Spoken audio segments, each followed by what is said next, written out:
En prenant la parole le 4 juillet dernier lors de ce rendez-vous semestriel que l'on appelle la conférence des gouverneurs, Paul Atanga-Nji, ministre de l'administration territoriale, n'a pas fait dans la moindre nuance sur le fait qu'il n'hésiterait pas le moins du monde à utiliser le levier administratif à des fins politiques pour sélectionner à sa guise les figures ayant la permission de concourir à la prochaine élection présidentielle.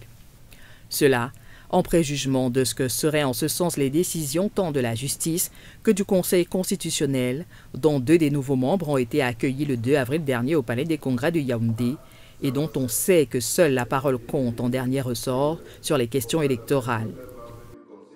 Le Conseil constitutionnel veille à la régularité de l'élection présidentielle, des élections parlementaires, des consultations référendaires. Il en proclame les résultats. Des arbitrages dès lors attendus, dans un contexte où chacun des 2 candidats multiplie les stratagèmes pour survivre, le cas échéant, aux décisions annoncées du MINAT.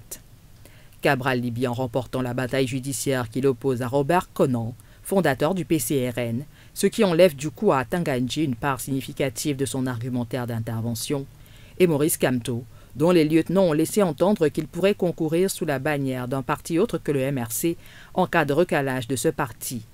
Ainsi, ni l'un ni l'autre n'ont laissé planer le moindre doute sur l'évidence de leur candidature à ce scrutin. L'intention de candidater est certaine. Monsieur le Président élu, je vous demande ici et maintenant d'être prêt, car le devoir vous appelle.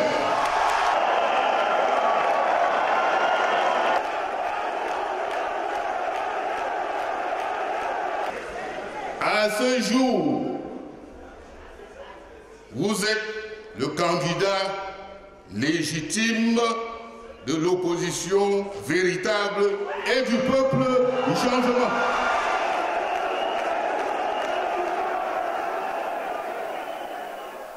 Cela est ainsi visible.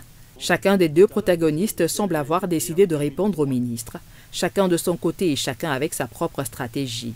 Pas d'unité de quelque sorte donc, pas de cadre d'action commun pour conjurer une menace qui pourrait les engloutir. Ainsi, à qui mieux, pourrait-on dire, dans un scénario qui préfigure de l'impossibilité d'une candidature unique de l'opposition, pourtant espérée par beaucoup, comme l'ultime coup de boutoir à un régime que beaucoup disent impossible à battre par quelque forme de compétition électorale.